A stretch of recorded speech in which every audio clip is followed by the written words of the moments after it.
Oh, here we go. No, I don't want to stop the stream. This was probably the worst start in the history. Literally, my internet died the moment, the moment we decided to go live. Hey, Like friendo, Uncle Steve Howdy's here. invading going in Raw, huh? Hey, friendo, Steve here. And Larson. I said it, and I didn't hear anything. I was just looking at the screen, like our title screen, and I was like, I didn't hear him. I didn't hear him. I don't know what happened there. You were very still, and then it glitched out a little bit, and then you sped up, like it caught up to real time, Oh dear. and then here we are. Say his name, man. I'm like, Larson, I'm saying his name. He's not appearing. Anyways, so yeah, on today's episode, we're going to be talking about the backstage reaction to and details about the Wyatt 6.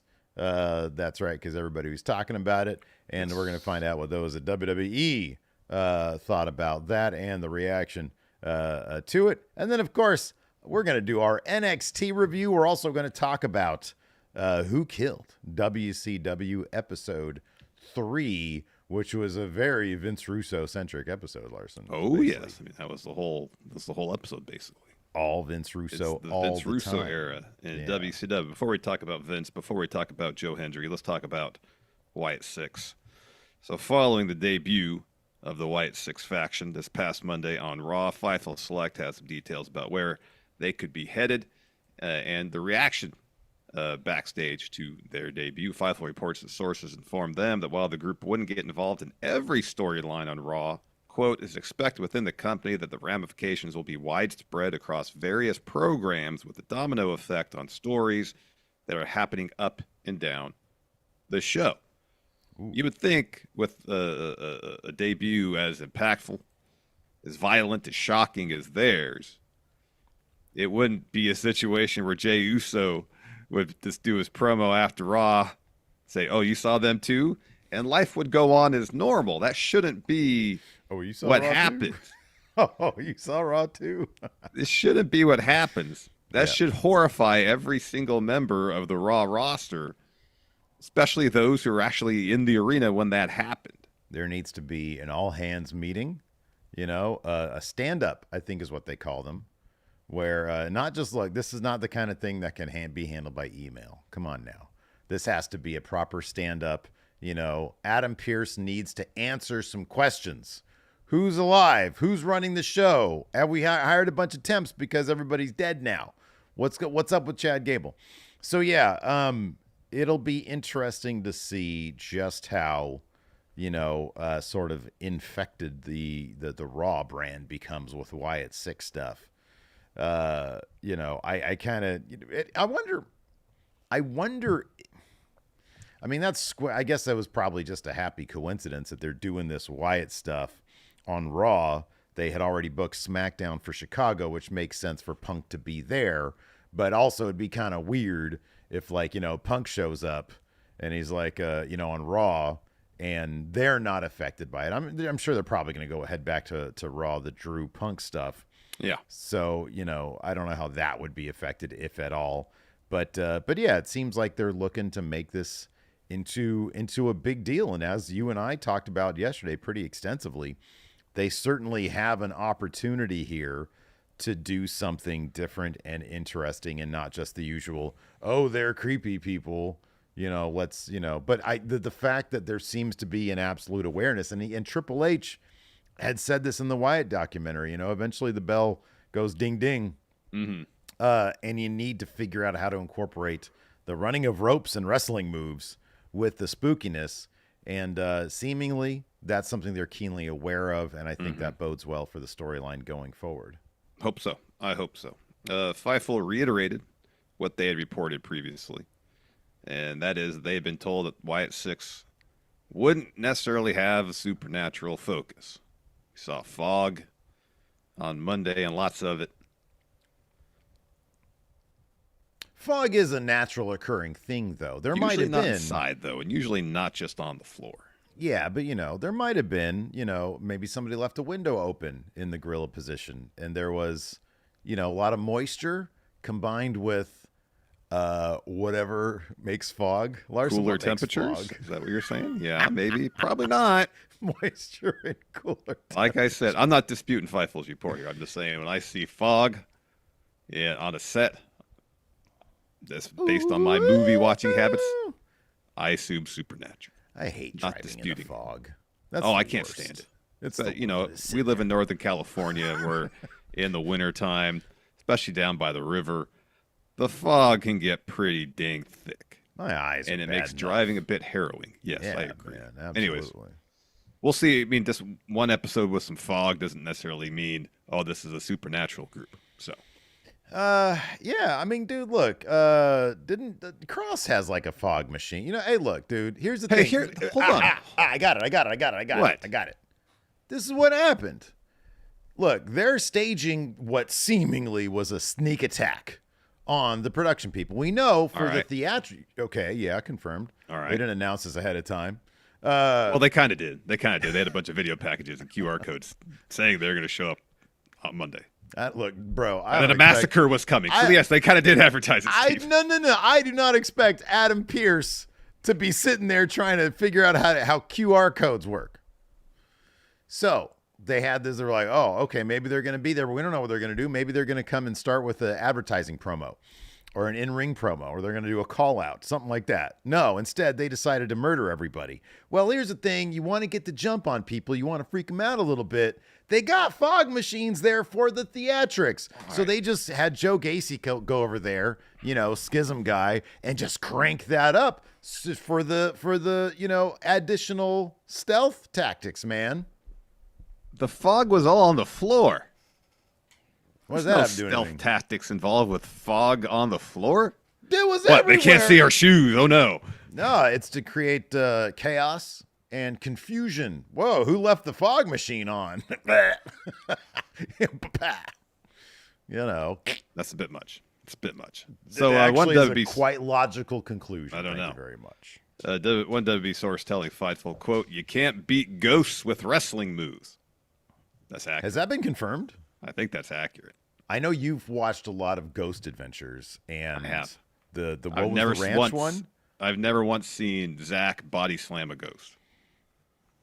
Okay, well, maybe he knows something we I don't. mean, that's kind of the thing is ghosts. They don't have a physical form, so you can't lift them up and hit them with a package pile driver. I think that's accurate. Yeah. You need like a proton pack. Something. Mm-hmm. Fightful added that people within WWE were happy with how the reveal of Uncle Howdy went. It came to production, as well as how it was received by the live crowd. And Fightful noted here that Corpus Christi isn't typically viewed as traditionally a loud wrestling audience. Wow, that's internal. They like have that written on a sheet. They're like, hey, where are we heading? Corpus Christi. Oh, dog shit town. Oh, really? Hey, be ready to pump that sound in, pump the crowd in. You know, they had. Hey, you give people a good show, you would hope they would react. Yeah, but there was that time they did. Who was in front of? They did the Braun Breaker Ilya match, and it was awesome. And then that crowd was like, "What's on my phone? Let's play some Wordle instead." Yeah.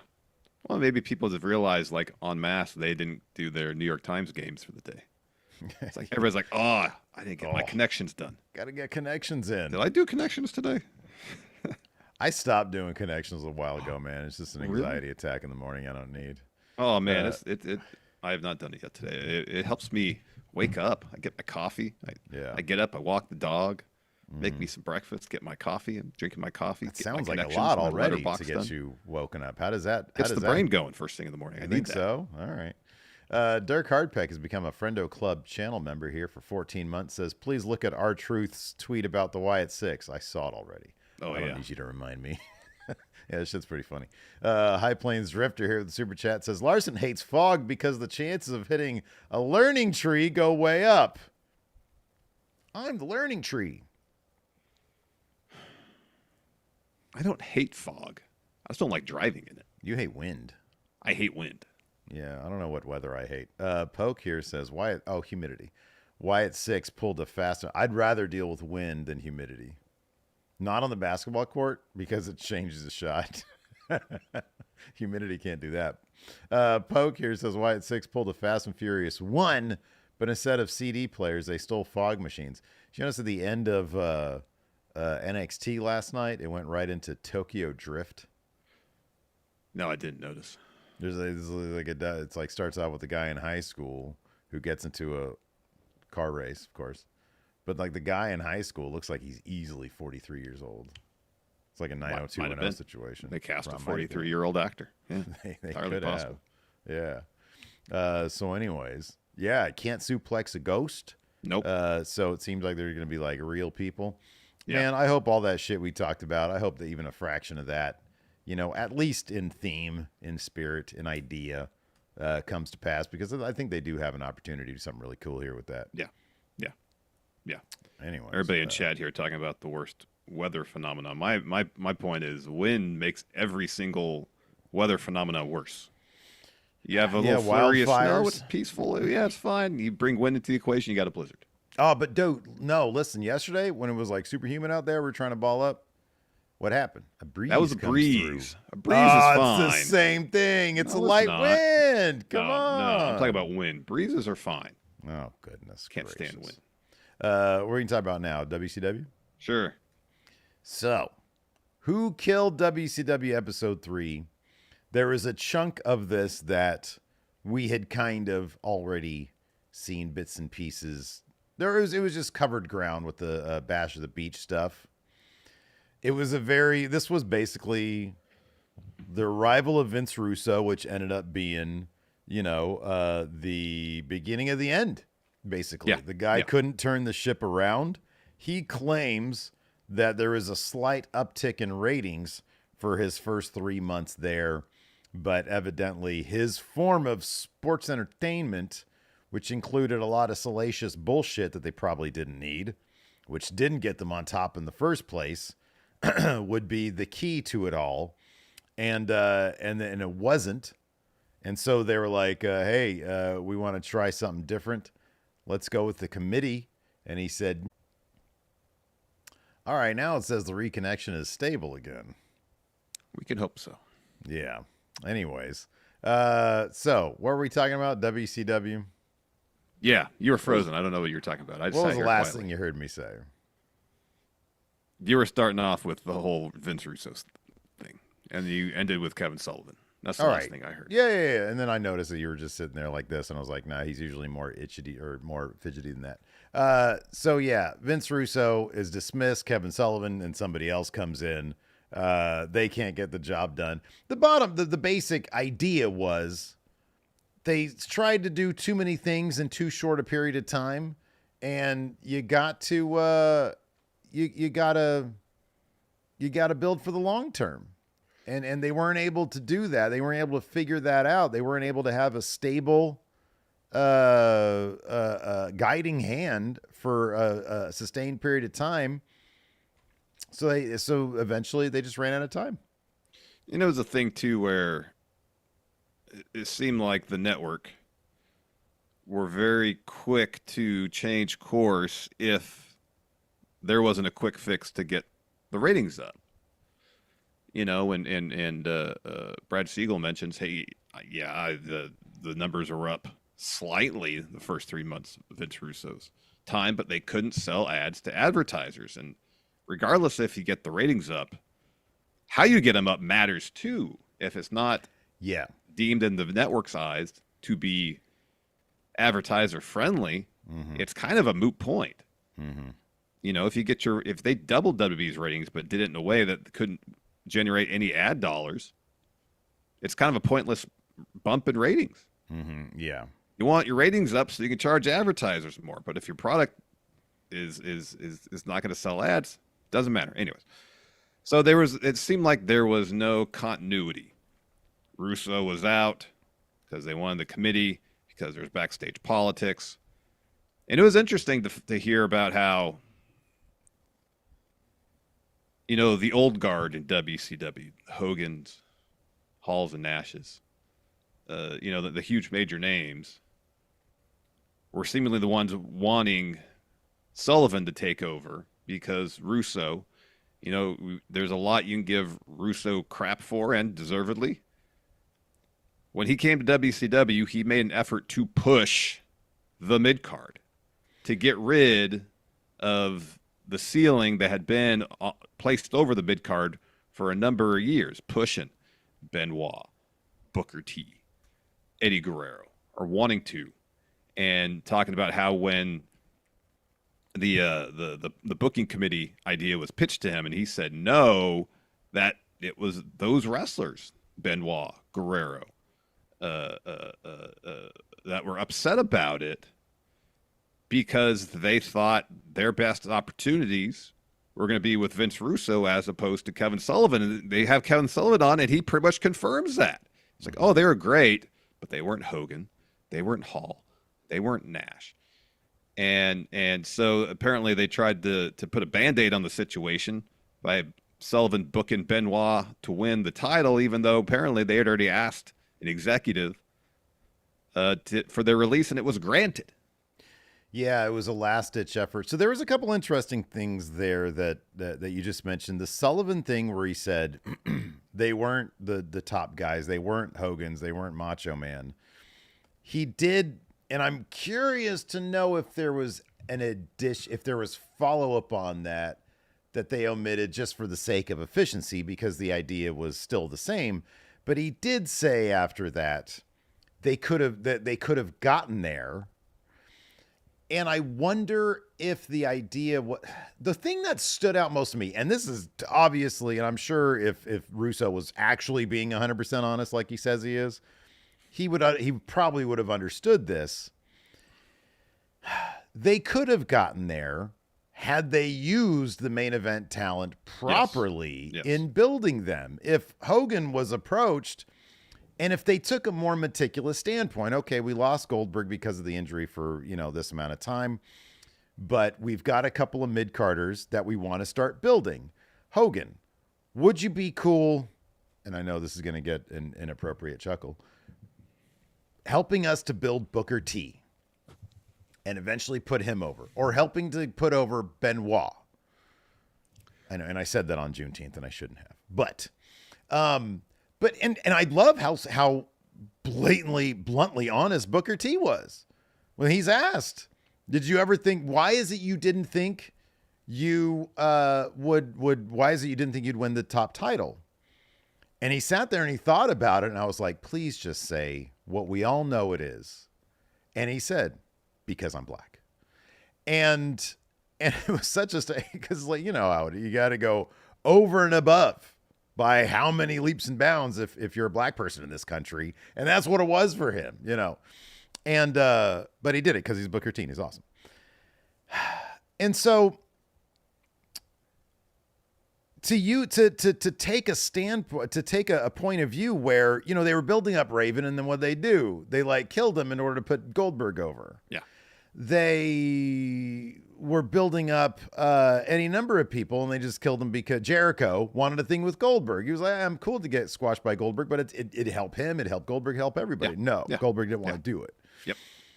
And so it's funny, though, because when you look at, they did the thing where you see the idea for the Millionaires Club and the New Blood. Well, let's see if you remember this. In that segment, when they were talking about that, who was on the microphone for the New Blood?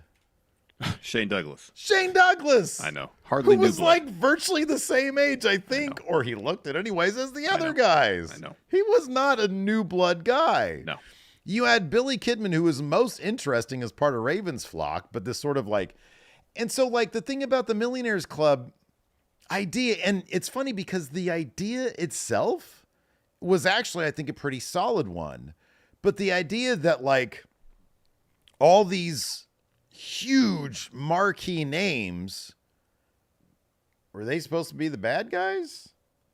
And the New Blood were supposed to be the good guys? Because that should be the dynamic. Mm-hmm. Oh, the fat rich guys that have been there forever, hogging the spotlight. Yeah, keeping the younger talent down. Yeah. Right. But if you look at the younger talent, it's like that was just, in retrospect again, in hindsight, that was doomed to fail. There should have been a much more of a, piecemeal approach to that. But I understand the idea. But dude, you're not going to get en masse a bunch of people thinking, oh man, Shane Douglas is leading the charge. This is going to be cool. Well, I would, but You would, but most you people, know, that's you're a very particular wrestling fan. yeah, Yeah. Yeah. I'm all about the franchise. You know, yeah, you have like a 15-year vet at that point with Shane Douglas, you know, leading a faction, or amongst those leading a faction called the New Blood. If the idea is, hey, these are young and up and coming talents going against the entrenched main eventers of the company, dynamic doesn't exactly work, especially when the old main eventers are portrayed as the baby faces in the situation, you know? Yeah. Like, are you trying to engender some measure of sympathy for the wrestlers who are trying to get ahead in this business but are consistently being kept down by the old main eventers? If so, why are you booking them as the bad guys in this situation? Yeah, the logical conclusion to that is the Millionaires Club go over and continue to keep their spot. Yeah. That's the logical conclusion of that story. With the way they set it up, yeah. And it's with like the way they set it up, and that should not be the case. It's the exact opposite of the dynamic between Stone Cold, the Disruptor, and Vince McMahon, the boss. Yeah, right. That captured the zeitgeist. Everybody's had a boss that they didn't like. Yeah, everybody loves Sting and DDP. You're not going to be able to paint them, but they're the millionaires. Like I don't. It's bizarre that was the approach that they took, and I do wonder though. It is one of those things where I constantly talk about since basically since AEW started. And it was, okay, I'm curious to see where it is 6 months from now, but I'm also curious to see where it is 3 years from now, or now that we're here 5 years deep. Life moves quick. Weekly wrestling is not easy to book. Nope. And once seemingly you've lost the plot, once things are getting out of control, it seems like an exponential effect. Yep. It's like, oh man, 1 week we have a bad week. The next week, how do you course correct? Sometimes it takes a couple of weeks before you realize if something is working or if it's not. It's months even, if something's working or not. So yeah, it's funny because it is easy to, and here's the funny thing about it is they weren't. I find it difficult to criticize Vince Russo for coming in and trying to boost ratings the best way he knew how. They hired him to do a job. He tried to do that job, and if that was using boobs to do it, which is a large part of what he was doing, using the TNA stuff, using that to do it, or trying to get over this the younger talent, which I thought was in idea is a great idea, absolutely, and it didn't work. Okay, fine. The most egregious thing he said in this entire thing was, I was a better performer than 80% of the people on the roster. No, you weren't. I did not want to see you on my television. It's not, I want to see this guy get beat up, or, I think he's an awesome villain, or this is interesting television. You're a shitty performer. You're a grating character. Like, you're getting on my nerves being on TV so much. And it's kind of obvious you're just putting yourself over. That's not in service of ratings. At that point, you're not really trying to do that. That's in service of his own ego. Yeah, it's self-indulgent. Yeah, at that point is when I think a lot of people were like, "I'm done with this. It's not gonna work." And it's a shame because you can obviously tell they had the pieces. Conan said, we had the pieces to make it work. But nobody could really figure out, what seemed to be a pretty simple thing, the tried and true of wrestling. Use the older guys, get the younger guys over, and I mean that is somewhat difficult when you have someone like Hogan who does have creative control. So you can't just go to him and say, "Hey, you're going to be in a program with Eddie Guerrero for 3 months, and he's gonna come out on top." Then he'll start stroking the goatee and say, "It doesn't work for me, brother." If that's what he wants to do, and I haven't heard anything to the effect of Nash or DDP or Goldberg having any sort of creative control embedded in their contract, but that doesn't mean they can't play the politics game. DDP says we worked hard for our spots. We weren't just going to give them up. Well, also, they were entrenched in those spots. You can't do that overnight. You can't do that in several weeks or even several months. Like, you need to have that 18-month plan like they did with Sting and Hogan and the NWO and all that. You have to have a long plan, not a week-to-week plan. Yeah. Yeah, absolutely. And that, we see this with AEW over the last couple of years, especially when they've faced, a rash of injuries, or they may have plans in place. Plans have to change for whatever reason. It takes them a while to get things back on track. And if you go into, I guess, starting a wrestling promotion, like, I got 2 years worth of storyline plans. And you mentioned this. Once you start having to play catch up, it's hard to get back on track to following with any plans you have on a weekly wrestling thing. Because imagine half the time you're just scrambling to find something to patch things together enough to cover up whatever creative holes might be there because of injuries or whatever. Plans change. And that's difficult, especially when you got 2 shows you got to do. And it's interesting, Russo mentioned how Vince pitched him on SmackDown. And, hey, you and Ed Ferreira got to write 2 shows now. We're not going to pay anymore. And Russo already saying he was burnt out, didn't see his family. Yeah.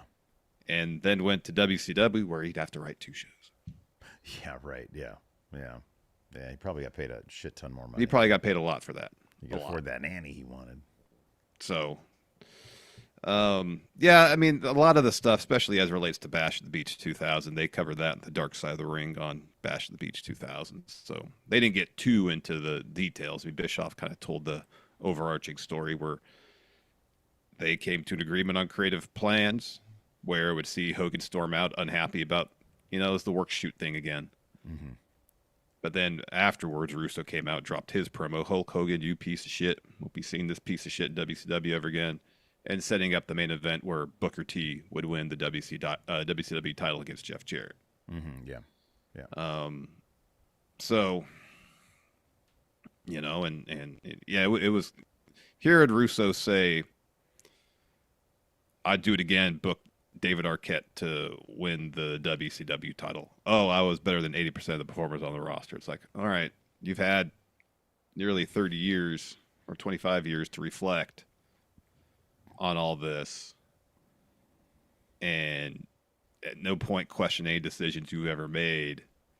And I understand the wrestling business is a tough one. He places all the blame on the business of wrestling for whatever failings he might have had during the course of his career. And not to say that dealing with the politics game backstage was easy. It's not. I understand that. But there are decisions that he made that did not benefit the company. And it'd be cool if he's like, yeah, maybe I shouldn't put, we all thought at the time, put the title on Arquette would be great. In hindsight, not a great idea. Because everybody else said that. Yeah.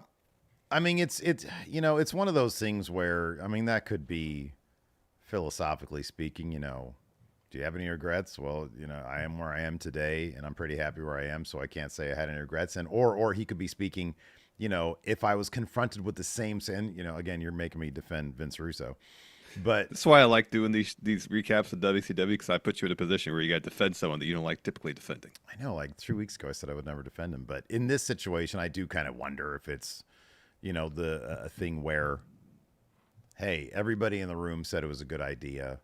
I thought it was a good idea. And if placed in that same situation, I would do it again. Not necessarily, if placed in that same situation, but knowing how it would go down and how negative it would be, I'd still do it. So, it could be just people approach that question in a different manner. Oh, definitely. Putting the title on himself and being so featured is unforgivable. I can't, there's no way to defend that. I don't, you got to take yourself out of that equation. Seeing Bischoff and Russo when they're hugging, and I'm like, why is this show being built around writers? Like it shouldn't, and they're all wrestlers just standing there doing nothing. I know. But I mean, and one of the things Russo said is like, I'll tell you one reason why I hate this business. And I'm like, yeah, but bro, for the last 25 years, you still incessantly talk about it. It's where you make your money from. Been involved in the business. He worked for TNA off and on for a long stretch. It's like if he despises the wrestling business so much after WCW, why didn't you just leave? Do something else. I couldn't imagine. Like, I don't know. I love talking about this stuff. I think we had such a good time yesterday talking about the Wyatt 6 stuff. Mm-hmm. We're about to talk about NXT. That's a lot of fun too. I couldn't imagine, like, you made a bunch of money, you're free and clear from the business that you say you hate. You do whatever. You don't have to do it. You don't have to do it, Vince Russo. Yeah, you didn't have to. But to this day, he's still tweeting. I don't like. Does he still have his podcast? Yeah. Let's see. Let's see if he's on Chartable. Yeah. Let's see here. I don't know, but yeah. And then I'm sure, like, next week is the. I didn't see the. The tease next week on. Yeah. It's about Vince buying WCW. Oh, it's the last. That's right. Yeah, I did see it. It's the last Nitro. Yeah. So I'll watch it and I'll think about. All right, who am I gonna make Steve defend? Put you in a position you have to defend someone that you don't like to defend. Well, you know who it's gonna be. Vince McMahon. We'll see. Oh, look at that! Finally. We're two notches ahead of Solomonster. That son of a bitch was owning us. We had a huge day yesterday. We had a good day. But you know what? Them Deadlock boys win again. They're three notches ahead of us. But otherwise, in terms of fan base podcasts, where there's no what is this? Heel shit podcast? How are they at number 12? Who are they? Do they have people on their show? Yeah, I don't know about that. Maybe we're number 3. Let's see here. Is Russo on here? The Brand, bro. That's what it's called. Yeah, that's what it's called. Where's his face? Because he's got a big picture of his face. Oh, here's 83 Weeks with Eric Bischoff at number 51. That might be just the old episodes too. Yeah, because I don't think his more recent show wasn't called that. It was something else. It wasn't like Strictly Business or something like that. We may not own him in the YouTube realm, but in the audio realm, JD is down to number 72. Steven Larson win again. All right, you want to talk NXT now? Yeah, man. Say his name and he appears. Oh, there he goes. Joe Hendry. At the beginning of the episode, because they kicked off with the big battle royal, made people all over the world believe. Find out today in about 90 minutes just how many people believed in Joe Hendry. But Elite Hunter Kazarian, who's feuding with Joe Hendry and TNA. Let me ask you a question. Yeah. You got Joe Hendry, who's really, I don't watch TNA, so maybe if I actually watched the program, this answer would be self-evident. But I'm going to ask you. Hey, let me ask you something. I'm in the middle of asking you a question. You don't ask a question, interrupt my question. Save your question. It's a sub-question. It's question 7. All right, get your sub-question in before the primary question is asked. If Twitch allowed co-streaming again, would we do that? I'd consider it. Okay, continue with your question. They got werewolves and shit in TNA, man. Come on. I know, that's what I'm saying. They got werewolves. I do know that Joe Hendry has himself a manager. Do you know who that manager is? Don't tell me. No. Ace Steel. Oh, that's right. I didn't know he was his manager. I knew Ace Steel was in TNA. Yeah. You got Joe Hendry, who's got all the personality and charisma in the world. He's great on the mic. Granted, I don't know what the storyline motivation for it, but just philosophically, I'm throwing this your way. Why does Joe Hendry need a manager? Oh, good point. Yeah. Oh, dude, yeah, I don't know. We'd have to watch TNA to find out. I guess so. So, I don't get it. I mean, I know Joe Hendry lost to Kazarian at Against All Odds. He got eliminated from this battle royal quickly by Kazarian. They're in a feud. I know people were really upset about Joe Hendry not lasting along at the battle royal. A TNA star was not going to win that battle royal. I wonder, do you think that the reason was, because when I saw that happen, I was like, oh, they didn't want him to last too long because they didn't want that crowd's hopes up that he was going to win this whole thing. Now, he did have a confrontation with Shawn Michaels afterwards. Yeah. And said, I'll show up anytime, any show. I want to. And then Shawn Michaels said, I believe. Is he going to be at Heat Wave? Or will main roster believe in Joe Hendry? We won't know. We won't know until he shows up, until they say his name and he appears. He should be the replacement for Chad Gable in that. I saw that sentiment on social media. Yeah, He got a promo before the Battle Royal too. yeah. Oh, he got his own entrance. Yeah, he got his own entrance. Yep. He was 1 to 3 people to get their own entrances. Him, Kazarian, and who? No, Kazarian was in the ring when the match started, or when the show opened. It was Javon Evans. It was Joe Hendry. Joe Hendry had his promo, and then Ethan Page got an entrance. I saw the Kazarian. Somebody I think social posted Kazarian's entrance because I don't know if everybody did the whole procession. They all come down, but I know Kazarian. I think maybe off camera had his own. Entrance. So I think televised. Yeah. Wasn't televised. So eventually, this battle royal was won by Javon Evans. However, earlier on, Ethan Page was taken out, but didn't go over the top rope. Oro Mensa attacked him again. So since Ethan Page was not ever technically eliminated from the battle royal, he goes to Ava and says, I wasn't eliminated. I'm still in the battle royal. Javon Evans shouldn't be number 1 contender. Well, she makes a match to close the show, which Ethan Page eventually wins. And Sean Spears gets involved. And the close of the show is Trick, it's Javon Evans, Ethan Page, and Sean Spears all laid out in the ring with the NXT title laying between them all. Yes. A very obvious foreshadowing of a 4-way match at Heatwave for the NXT title. It's foreshadowing. Yeah. No, I agree. It seems like that's the direction they're going to go in. They brought in, this is an interesting situation they're in with Ethan Page being a pretty high profile guy. Yeah. And immediately getting a title shot. I'm torn on what you do in that situation. I think to me, it'd be more interesting. Man, I feel like the days of long title runs are just sort of you got to mix it up a little bit.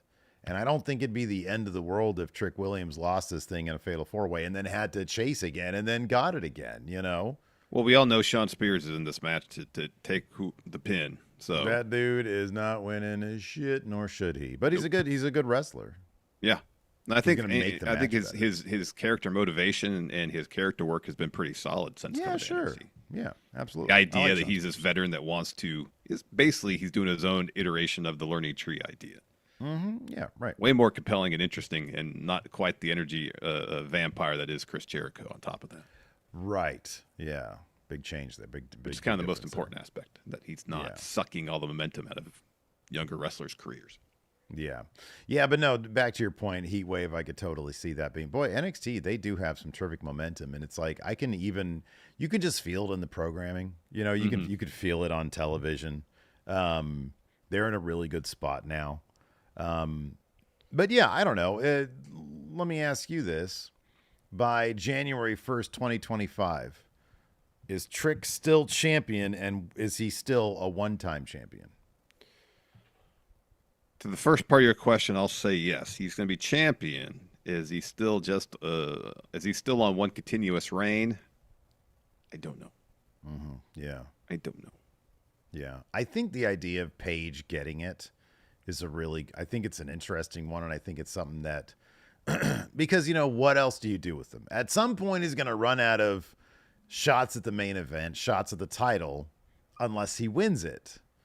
And I don't know that you kick Ethan Page down to the mid card, because it's not like there's a bunch of other. I mean, he can go and challenge Obafemi, but then it's the same thing. I feel like Obafemi, from today on, has a much better shot at keeping that. I could see Obafemi going the Keith Lee route. He's North American champion, has a ton of stuff. Trick maybe, loses it, wins it, and then they do a title for title thing before Trick's call up. But Trick's call-up might not be well into next year because they got this CW deal. You need the people that are popular in NXT, you got to keep them around because you got that big launch coming up. But Ethan Page, I mean, he's a terrific bad guy. He's got tons of charisma.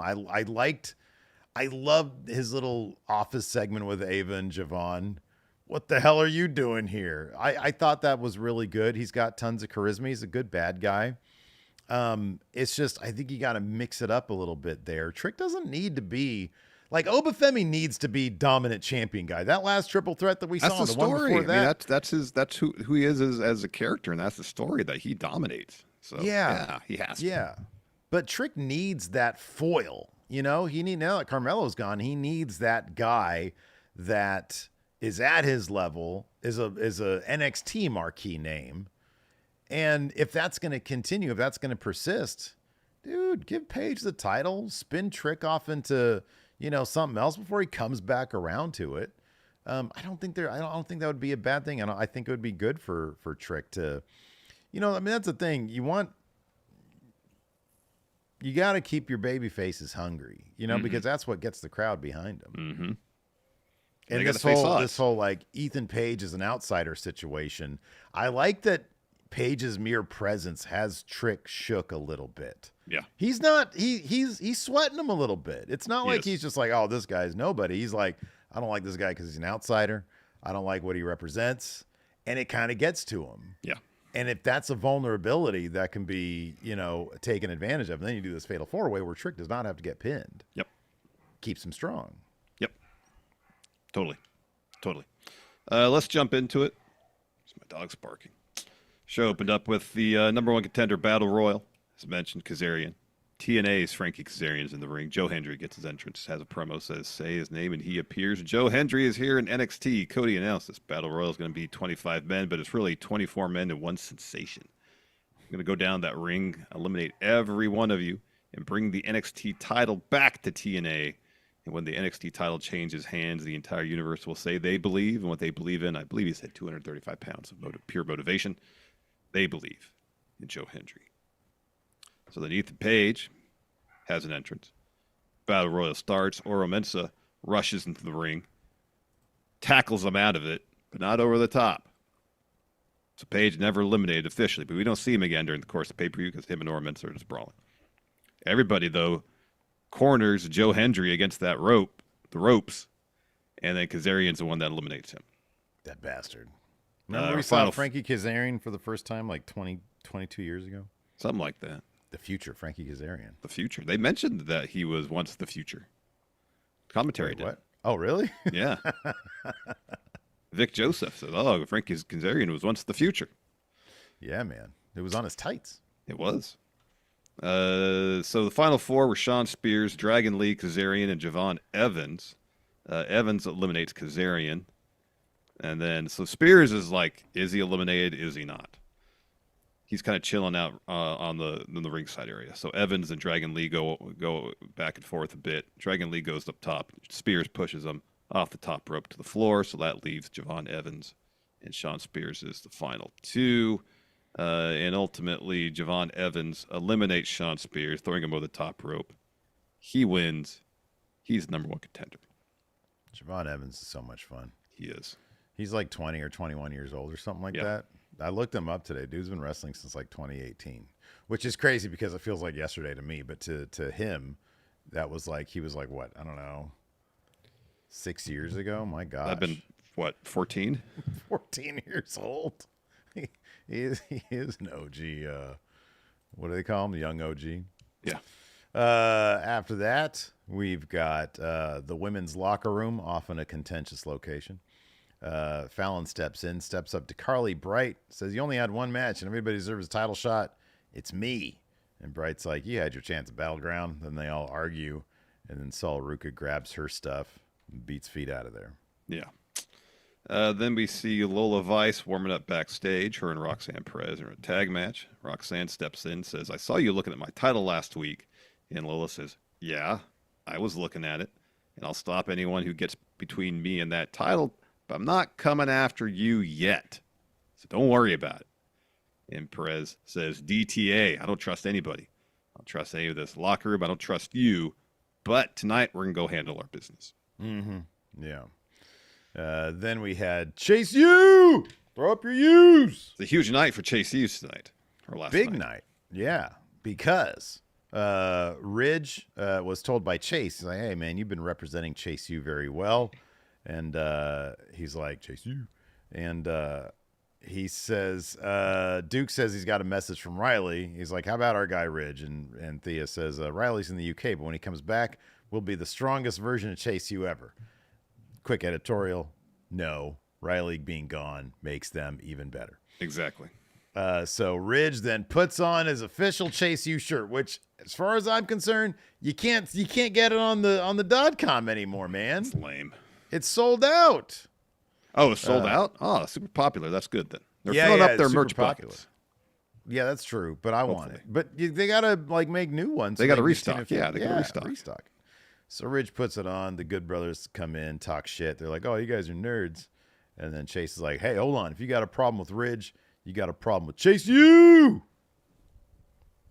Then we had we had tag action. Jakara Jackson and Lash Legend, Metaphor, versus JC Jane and Jasmine Nix versus Roxanne Perez and Lola Vice. Metaphor's entrance is so good. Isn't it awesome? It is amazing. Yeah, it's really cool. Amazing. So Jakara and Lash hit JC with a wheelbarrow cutter. Jasmine breaks up the pin and then hits Lash with a Pele kick. So then Jakara takes out Jasmine. Lola hits Jakara with the back fist, but then Roxanne tags herself in. And of course, they were arguing about that a little bit, but anyways, Roxanne gets in, hits Jakara with pop rocks to get the win, and afterwards, Perez has her title and she's looking at it. And Lola Vice reaches her hand down like you think she's going to grab the title, but instead she grabs Roxanne Perez's wrist and raises her arm. And then Roxanne hits her with a spinning back fist. That was awesome. Yeah, that was great. It was kind of out of nowhere. Roxanne Perez is so good, man. I like her. Yeah. After that, we had Javon in Ava's office, and she's like, "Hey, congratulations." Paige storms in. He's like, "The hell are you doing here?" And Ava's like, he's like, "You got to do something about Oro Mensa. This is the fourth time this guy's attacked me." And Ava's like, "I did. I kicked him out of the building." He's like, "Oh, I kicked him out of the building. You should kick him out of the whole company." He said, "I should have won the battle royal, not some 20-year-old punk-ass kid." And Evan's like, "Oh, I'm such a punk." He's like, "How about we do this tonight?" And then Ava makes the match. Then we get a Women's North American title match here. Michin, Mia taking on Kalani Jordan early on. Good Brothers come ringside. And then later on towards the finish, OTM confronts the Good Brothers, but it's really to serve as a distraction so Jada Parker could push Mia Yim off the top rope, which allows Kalani Jordan to hit Mia Yim with a split-leg moonsault to get the win. They gave this match a lot of time. It was fun. It was good stuff. They did. It was a good match. Kalani Jordan has taken to pro wrestling frighteningly fast. After that, we had an Ethan Page interview. He says, "I was never eliminated, and Trick never beat me at my best after I was jumped in the parking lot in Vegas. First step, though, is beating Evans tonight. Then I'll take that title from Trick. And Oro, next time I see you, I'm going to deal with you." We got an Izzy Dame video package. She used to be a professional volleyball player. Mm-hmm. Yeah. So Nathan Frazier, who was in the Battle Royal, he's in the locker room. He's kind of slumped down in the locker. He's not happy. He's taking his wrist tape off and stuff. So Axiom walks in. He's like, "Why didn't you tell me you were in the Battle Royal?" And Frazier asks him, "Why weren't you in it?" Mm-hmm.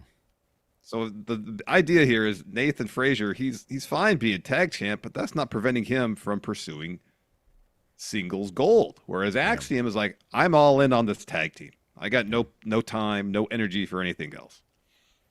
So Axiom just says, is being tag champ not enough for you, Nathan Frazier? Luca the lawyer steps in and hands Frazier a contract for a Heritage Cup match against Tony D. And Nathan Frazier signs it. Oh, he grabs it. He's like, "Oh." Yeah, can't do it fast enough. Yeah. And Axiom's like, "Oh, this is unbelievable." Leaves it. Where do you stand on this dynamic, Larson? You know, it'd be like if I was upset that you were doing Wrestle Juice. Yeah, right. Which, yeah. Like, they don't wrestle every week, Axiom and Nathan Frazier. True. So long as Nathan Frazier holds up his end of the deal when it comes to tag team stuff, I don't see what Axiom's problem is. Now, if Nathan Frazier is like, "I'm not going to defend the tag titles because I'm going to do this," then Axiom, he could speak up. But until then, Yeah. I don't really see why he's complaining. Let your friend, let your tag team partner go pursue individual goals while pursuing goals as a team. And it frees up Axiom to do his own thing if he wants Exactly. to, But maybe he thinks, hey, it takes a lot of time and effort to remain tag team champions. Your entire focus should be here. But it's like, okay, well, the weeks that I'm here, I'm just sitting in this locker room. Frazier made that point. Not because doing the Heritage Cup match is next week. And Axiom was like, why are you doing this? And Frazier says, we're not wrestling next week. Yeah, we don't have a match next week. Because they're doing like, I don't know, some sort of number one contender thing for the tag titles next week. Now, in the case, Alexa Bliss Gamer 0809 here in YouTube chat says he could get injured. That is the unique situation. There's not a good chance that I'm going to get injured or strain my vocal cords doing wrestle juice. But here's the thing. Frazier can get injured during a tag match too. Injuries can happen whenever. Yeah, but the less you do, he could be walking in the parking lot, get laid out, get hurt. There's a greater chance that you're going to get hurt in the parking lot in NXT because it's a dangerous place. Yeah. It's the most dangerous place in all professional wrestling. Absolutely. After that, we had an Obafemi promo. They did a little recap for Tatum Paxley's Against All Odds thing. That was cool. Mm-hmm. He says, he comes to the ring. He says, this all feels familiar. Still North American champ. Still the ruler of NXT. I said no matter how many people stepped up to me at Battleground, the result is still the same. So I did what I did best. I dominated two men. And the crowd laughed. He said, Joe Coffey and Wes Lee. So look in my eyes. Who can take this title from me? So that brings out Wes Lee. And he's like, well, Oba, to answer your question, that would be me, Wes Lee. You see, you sure as hell didn't pin me. And Oba's like, listen, your obsession with this title that was once yours is starting to irritate me. Wes says, I don't care. See, when I came back, I was gunning for one thing. You. You know how badly I wanted to test myself against you one-on-one? Hell, I could have been in the Battle Royal tonight, but I declined. Why? Because all of my energy is on the North American title and getting it back. I kind of appreciate that. The look on your face suggests otherwise, Larson. Oh, I mean, you got a chance to win the top title. I get that North American title means a lot to Wes Lee, but it's the top championship in NXT. Yeah, that's definitely get what you can get. During this segment, there was a Brooks Jensen incident in the crowd. Now, lately on NXT, they have been really wonderfully playing up this idea that, he has been sort of invading the Performance Center and they've been kicking him out of the building. And they've been doing this really cool thing where they're doing what they can not to show him. Yeah. He was up there in the stands, and for a brief flicker of a moment, you actually do see his face. He's like, as he gets pulled off, and he's in the background behind Obafemi. The incident throws off the promo, but I imagine it throws it off deliberately, and they stumble a little bit, I think, deliberately. Mm-hmm. In the pre-show, you seem to take issue with that a little bit. It's a thing where in theory sounds good, but I didn't necessarily feel like Wes Lee after the stumble brought it back. It's like, oh, something's going on over there. Is that Brooks? He's getting arrested. All right, weird. And or if he got it back, it felt like it took a while for him to find the rhythm again. Yeah. And if it was a situation where it happened, there's a momentary distraction. All right, let's get back, focus on what we're supposed to be paying attention to. Then it wouldn't be such a thing. I just felt like, there's distraction, and it took a long time for the focus to get back to the promo, the story they were telling right then and there. Now, if it's something like that happened during a match, maybe, where that same thing happens in the background, and there's a brief like, what the heck's going on up there? And then back to the action, maybe in my estimation, that might have worked a little bit better. I don't fault them for trying new things, because I think the idea of Brooks trying to break into the PC essentially to do something and interfere with the show is a decent idea, something different. And you got to try new things when you're doing something different. So it just when it came back from the disturbance, didn't really come back quickly as I thought was needed to benefit the actual promo segment. You're absolutely right. I am kind of torn on it because in a way it kind of exposes the nature of promos. A promo is supposed to be a conversation between two people, a heated sometimes conversation between two people. Now, as you and I know, conversations in real life, they're not scripted, right? No. You talk to me, I talk to you. We're not reading off teleprompters right now.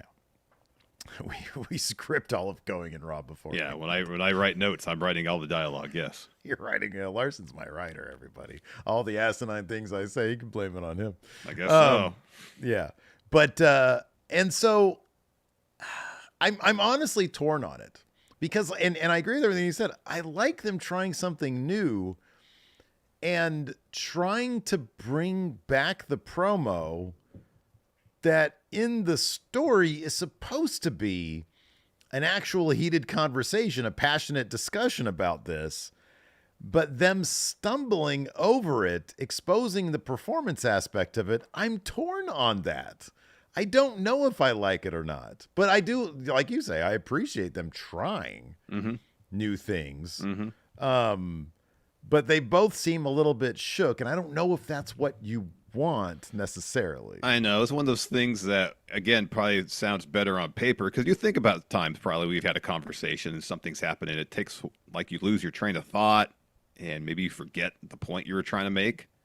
Yeah. Those things happen in real life, and maybe in a different situation that would be more effective in terms of interaction between two people, but an in-ring promo just doesn't feel like that type of interaction that should be interrupted and go off on like a tangent or people forget what they're saying, especially one where Wesley is making such a point about this North American title means everything to me. And I came back to test myself to see if I can get it from you.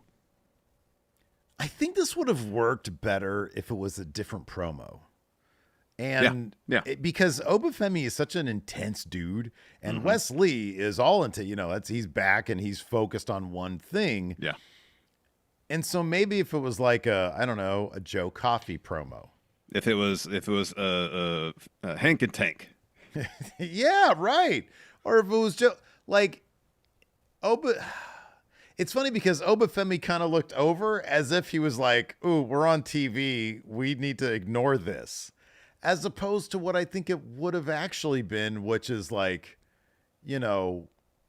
addressing it in a way. Like if you and I are at the park, at the basketball, at the where we play basketball, and we're having a serious conversation about something. Yeah. And we see cops tackle some dude over there. But like, man, I'm trying to tell you that I'm quitting Going in Raw. Yeah. Or something big like that. I'm trying to figure out how I would react. And I don't actually know, See, I feel like it'd be a situation where if it was something along those lines, it'd be like, okay, what the heck's happening? We'd both react and see what was happening, make an assessment of what is going on. Yeah. And then come back. And yes, it may be a situation where, given what happened, depending on what was going on, I could be like, all right, what are you saying? But we're not on live TV, and that's we're not the on live difference TV, there. and it was not a scripted segment that this conversation we were having. I mean, even if like within the context of the story, it's not a scripted conversation. Still, they're on live TV. They understand they're doing this. This is a sporting event, I guess, is what it is in the universe. Now, maybe if it was a situation where Wesley kind of looked over, and then Obafemi, his attention got drawn to what was going on and was focusing more on that than Wesley, that would have kicked Wesley's intensity up a bit more. Yeah. Don't pay attention to that. Buddy. Pay attention to me. Yeah. Maybe something like that would have been more effective. But, again, they're trying new things, and you got to give them credit for trying new things. Yeah, no, I appreciate that. I'm kind of curious what the reaction to that was backstage. If Shawn Michaels like, yeah, that was cool, or yeah, probably not going to do that again. Yeah. Be interesting to see how this Jensen thing works out. Anyways, they end up figuring out this promo here. Obafemi's like, Wes, I'm tired of going in circles. And then he tries to leave, and Wes is like, don't turn your back on me. You got everything going for you right now. You have guys like Big E saying that you're their favorite superstars, and they're treating you like the greatest champ. But you know, deep down, what I am to that title, I'm giving you a chance to do something about it. But I'm going to show you why it's my name in all the record books, not yours. And Obafemi smiles and he says, it seems like you have a lot of faith in yourself, but that doesn't concern me.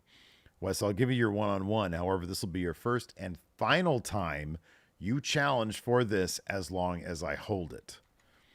So Wes might want to start getting in those NXT World Title Battle Royals because I don't see him taking that title. Nope. That should be a really good match, though. It'll be awesome, yeah. That underdog shit it can be so good with Wesley. Very few people do it better than Wesley. Then we have Frank and Hank backstage. I noticed that Tank Ledger apparently been watching a lot of Public Enemy matches. I was gonna So say, he's got the hockey jersey. Yeah, dude, he looks like a forgotten member of Public Enemy. yeah, he does. Yeah, he does. Yeah. So they're backstage, and Tank is like, sorry, Frank Ledger's like, I blew it. Maybe I should go back to being the public accountant. And Hank Walker says, hey, let's look on the bright side. I've been cleared to return. And then they want to have a match with New Catch Republic.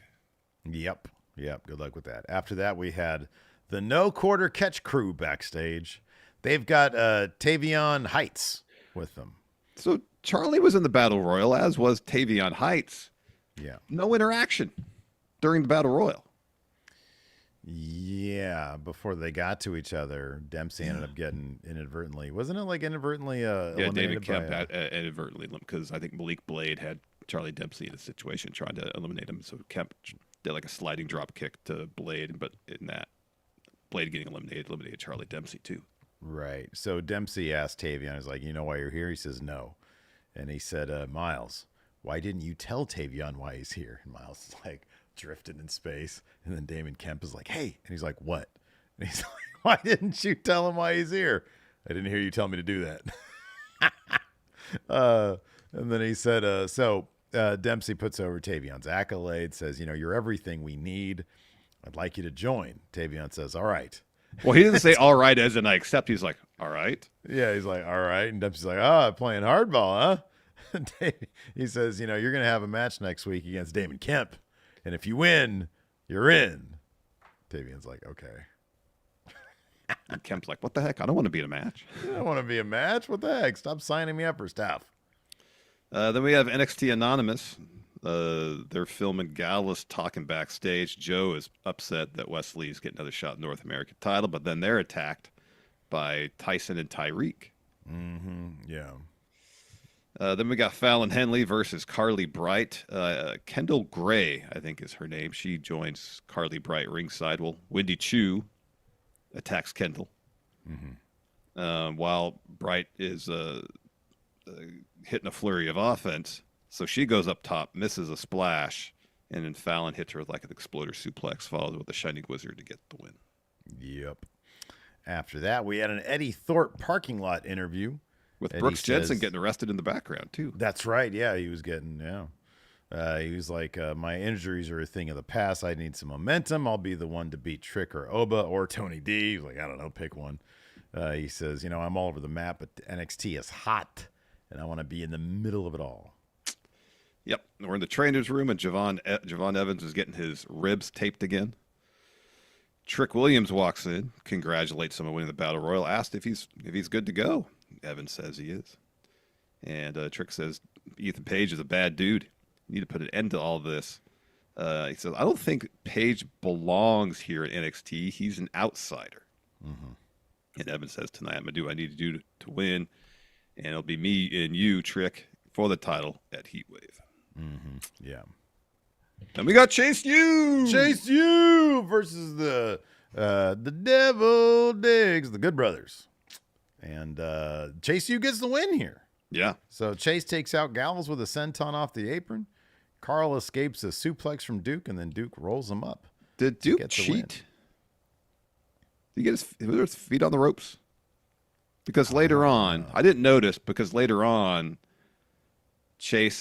Andre Chase is like, Duke, are you up to no good? And Duke's like, oh, shit, did he? No, I didn't do anything. I don't know. Maybe he did. There we go. Ridge helped Duke cheat. There it is. Oh, okay. There it is. My attention drifted. Same. So, but before that, well, we can just get into it. I already talked about it. And so Duke says, no, I didn't do anything. And so Chase asks Ridge, did you see anything? And Ridge's like, no, all I saw was Duke win clean. And so Chase and Thea Hale walk off, and Ridge and Duke just kind of look at each other like, got away with one there. Yeah. new alliance here of exactly. you guys. Riley's going to be on the inside, at the outside soon enough. Yeah, and I love it. So, but before that, we had Ava talking to Kalani Jordan in her office. Ava congratulates her on the win, said there's a long line of potential challengers outside of my office. And the camera widens out, and Stevie Turner's on the left side of the frame. Mm-hmm. Stone on the right. Stone. And Kalani says, that's great. I know exactly who I want my next challenger to be. Well, Ariana Grace steps in and says, I'll accept the challenge. And Kalani says, I wasn't thinking of you. I was thinking of someone like Sol Ruka. And Ariana's like, Sol doesn't carry herself like a champ, like a beauty queen. She surfs. She says so dismissively. Yeah, she surfs. And then Stone's like, well, why don't you prove that you're worthy of being a challenger, Ariana, and face Sol Ruka next week? And Ava books it. Yeah, man. Yeah. I get the feeling Sol Ruka is going to be the one to take that title off Roxanne Perez, but not Kalani Jordan. Interesting. That's my guess on that one. Just a guess. Just throwing that out there. I don't know. Interesting. Could be. Because she is sort of their biggest baby face. Yeah. I could see Ariana Grace maybe taking the title off of Kalani Jordan down the line because she's like their most well-developed. They got Lola Vice, though, man. I know. They got a bunch of really well-developed women there in NXT. Afterwards, it's funny because when you think of like who could possibly take the title off Trick, who could possibly take the title off Obafemi, there's not a lot of names. But like in the women's division, it's like, there's hella contenders there. They've done a really good job of developing really good, interesting characters. Yeah, they really have. Yeah. So afterwards, let's see here. Oh, where am I? Oh, then we have Fallon. She's upset in the locker room, and then JC Jane and Jasmine step in, and Fallon's like, Kalani doesn't even deserve to be North American champion. They all complain about Ariana Grace, Sol Ruka have the match to be number one contender. And JC says, I'm getting really sick of what's going on. Fallon says, yeah, I am too. Yeah, man. Then we had our main event, Javon Evans versus Ethan Page. We have Trick Williams on commentary. And let's see here. Hell of a match here. We have, and of course, Javon, he had the ribs taped up. And ego. I'll be honest with you. Besides the ego thing, I kind of like his theme song. Musically, like the instrumental part of it's not bad. Yeah, I think it's not as generic as I think a lot of the Def Rebel ones. So that's good. It needs new vocals. That's kind of it. Yeah. So, Paige is working over Javon's midsection the whole match. Towards the end, Evans goes up top. Paige sweeps out his feet and lifts Evans off the top with an ego's edge for the win. So then Paige leaves the ring, goes to the commentary, starts talking crap to Trick when Sean Spears slides into the ring and attacks Javon Evans. So Trick gets in the ring to make the save, but then he's overwhelmed by Paige and Spears. They lay into him, and then Evans takes them both out, Paige and Spears, with a double springboard cutter, and that's where all four of them are laying, selling, and they're all surrounding the NXT title, which is right in the middle of the ring. So pretty evident fatal four-way. Yep, I think you're probably right about that, man. All right, let's go ahead and answer some questions. Of course, the Friendo Club setup allows you to ask questions here on the show. Indeed. And you can get that one of two ways.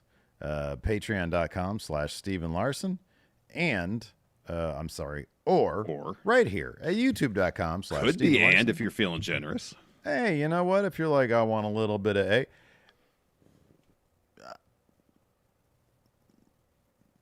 What? If somebody has, I'm just going to throw this out there. It could be a whirlwind of issues. If somebody decides to sign up for the Patreon and they sign up for the YouTube channel memberships. Get two opportunities for predictions. Is that what you're suggesting? Yeah. I don't know. Why not? They got two. They're paying us twice. I understand. Pay for play, baby. Oh, Larson, I like that. He's like, shut up, you idiot. Don't tell him that.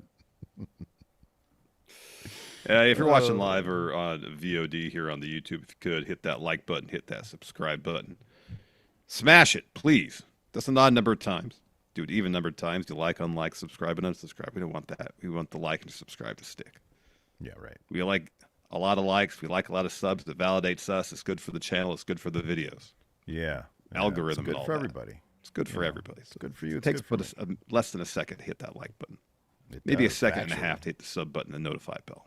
No time. I mean, if you're old and you're hunting for like where is it on this thing? Maybe a little bit longer. But the actual physical act of hitting the click button shouldn't take long at all. No. Fraction of a second. John and Alistair voice says power rank the top 3 cults in wrestling. Join the Dark Order. Oh, well, Kevin Sullivan was. Yeah, I was about to say Kevin Sullivan's Florida cult. Yeah. Ravens flock. And the early Wyatt family. That stuff was great. And the early Wyatt There's family. so much potential for the Wyatt family when they first got brought up to main roster. Yeah. If he had beat John Cena at WrestleMania 30, how things might have been different. Edward Munoz here says, I've often seen people say Tony Khan that he needs to hire writers, but in your opinions, as you two own your own wrestling promotion, what does it take to just craft a long-term story that engages, but also begin the gradual process of public interest to help sustain that engagement? Sustaining engagement is all about follow-through. And then a lot of times that's like Tony Khan, for example, the story to Hangman to be champion. I'm sure that was plotted out well in advance, maybe even before Tony Khan even started AEW. Yeah. The idea. The issue with Hangman's title reign was what's next? And there never seemed to be a concrete plan to build him up as champion. He had some good matches. Any of the few terribly memorable. So that's more the issue in terms of a lot of it's follow through. It's not just, hey, you got to book long term. But when that first arc of the story ends, what's next? You got to keep. Triple H likes to say the story never ends. Yeah. And because you see how that plays out. Conclude one act of your story doesn't mean you forget or not book the rest of them. These characters should be constantly changing and evolving through their tenures with these companies. And if they're not, they'll get stale. Yeah, right. You saw that happen a lot during the Vince days. I saw an interview, just a clip with Ricky Shane Page, the wrestler, and he was talking about how a lot of promotions these days, he was like, fans will buy shows instead of buying tickets because they want to play booker. He says, and it's great that like people with money are putting money into the industry and running shows. He says, but man, you gotta get a booker. You need to involve a wrestler that knows what they're doing. And luckily at Action Coast Wrestling, we've got the best one in the land, Magnum AD, our main guy there. He was once the owner, and then that company was stolen from him by Joe DeSole. And then via a wrestling match, we ended up with ownership of. We didn't wrestle in the match. The ownership. The outcome would have been decidedly different had we wrestled in the match. Right, exactly. The match was won, which allowed us to buy the promotion, and then we simply, hired Magnum to get to do the hard work that he'd already been doing for 11 years. Exactly. And the anniversary show is coming up in Pacheco, California. I believe the same day as SummerSlam. Yes. But if you like your action in person, and you like those awesome independent shows, we got a lot of great wrestling there. So we're gonna be here doing our thing. Of course, obviously watching SummerSlam with the Friendos. But if you're in the Northern California area, if you're near Pacheco, then maybe go consider checking that out because it's a lot of fun. Yep. Jack Napier. Anonymous tip. Who gets called up first, Obafemi or Wesley? My gut says Wesley. Yeah, I think so too. Let's see here. Oops. Dave Matushek with Joe Hendry and Frankie Kazarian making appearances in WWE. Who do you think should be the next TNA wrestler making a cameo? PCO. Werewolf Ed Edwards. Yeah, that's a great answer. Dog Authority. Headless Alicia Edwards. Yeah. Dog Authority figure says Diesel was a truck. Braun is a locomotive. What other wrestlers should embody a vehicle? Apollo Crews. Yeah, race car. Race car. Yeah. What about a plane? Oh, Top Flight. Plane. Plane. Yeah. What other vehicles? What about an old jalopy? What a great name for a car. It's an old jalopy. PCO. I was going to say Eddie Kingston. Oh, that's a good one. Yeah, that's a good one. Patrick Cheeseman said, if someone said one word and you would instantly appear, what would it be?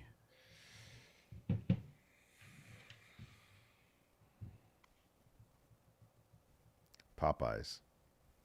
Oh, that's a good answer. Yeah. Hey, we got Popeyes. Whoosh, Steve's there. Yeah. Sam Fair Loden says Glizzy. That was you yesterday, man. Went to the old ballpark. Dude, we got there, and it was quiet, which I love. There was a lot of people there, so it wasn't super busy. It was quiet. We got to the ballpark, and it was quiet, and I was happy. Everybody shut the fuck up. Larson's here. Well, the game hadn't started. I like a chill environment where I can just go and not have to wait in line. The point is, I didn't have to wait in line forever to get some hot dogs. Yeah. So I went and I got 4 hot dogs. Awesome. I gave one to my daughter. So, $2 hot dog. Freeze her out.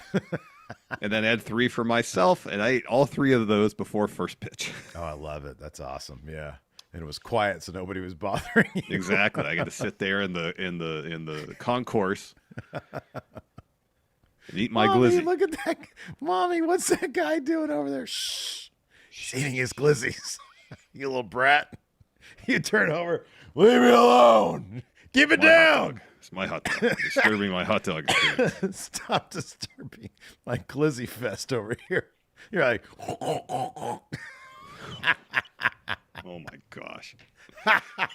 you have both hands on it like this. They're not large enough for that. I'm not. They're the smaller ones. They're only about like that. Mommy, what's that guy doing over there? He's eating his glizzies. Shut up. Oh my goodness. The disc golfing goon here says, would you guys be interested in seeing the pairing of Kazarian and Lexus King down the road since they both have rock star royalty characters? Is that Lexus King's character? Rockstar royalty? I mean, I could see that vibe. Wannabe rockstar guy. Who's the other person that was mentioned? Kazarian. Kazarian? Oh, yeah. Yeah, that's like right. his whole thing is the heavy metal something. Yeah, right. Yeah, he's in a band. Isn't he a band with Daniels? I think so. Wasn't he? He's in a band. I know that. I don't remember if definitely Daniels in a band. is in it. Yeah. I'm just thinking of SCU. Isn't Yeah, he you in a are. band Yeah. with him in Scorpio Sky? Yeah. Power trio called SCU, Steve. Oh man, yeah, but yeah, there you go. Let's see here. AJ says, if you had to book for WCW starting after the finger poke, what would you pitch? I'll be like, okay, so Kevin Nash wakes up from a dream. Exactly. That's what it is. It was a fever dream. Yeah, and they're like, hey, you got Hogan tonight. Oh man. I had this terrible dream that I did a finger poke of doom. And then it just squashes Hogan. Yeah. A power bomb, jackknife symphony. Well, you do the NWO Civil War while they're both feuding with Goldberg. Mm-hmm. Yeah, right. Yeah. Let's see here. Oh, I know that your answer for this one. Kyle the Ginger, what wrestling theme did you diss at first but grew on you as time went on? Go ahead, Steve. We are D.I. For me, it was the Undisputed Era theme. At first, I was like, well, this is just a really bad NWO knockoff. But then the more I heard it, Yeah. it's like, it's got its own thing. I like this.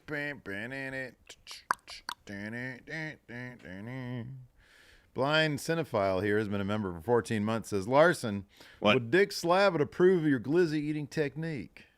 I eat a hot dog like anybody else. You got to put two hands on it like this. You put two hands on enough. It's not large enough for two hands. They're only like that. Oh, man. I was afraid with one hand I was going to crush it. I opened the first Wow. one up, and I said, looks like someone sat on this hot dog. You got immense strength. And that was in just from paw of carrying yours, it man. from the concession stand, the concourse, to our seats in the outfield. If you got too loud, you totally would have crushed that thing. It's Like, been all so this noise. anxious all this and angry noise about all the here. volume. It just would have crushed that glizzy in my bare This hands. volume is making me very nervous. I know. Wind and noise, Larson's enemies. Let's see here. Nick Kyle says, on the subject of Dragon Lee, you mentioned on the Raw review yesterday, him having the gimmick of Rey Mysterio fan. It's not good for him. What gimmick do you want Dragon Lee to get? Hot dog fan. You remember when he used to have the Tron that was like Mortal Kombat where he was crushing bones and stuff? That was cool. He's got a good Yeah. theme. Give him Jordan Devlin's old gimmick where he used to like talk about body parts. Remember that? Yeah. He was like, from this limb to this limb here.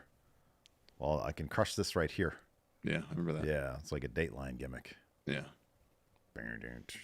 He had such a cool theme song back then. I know.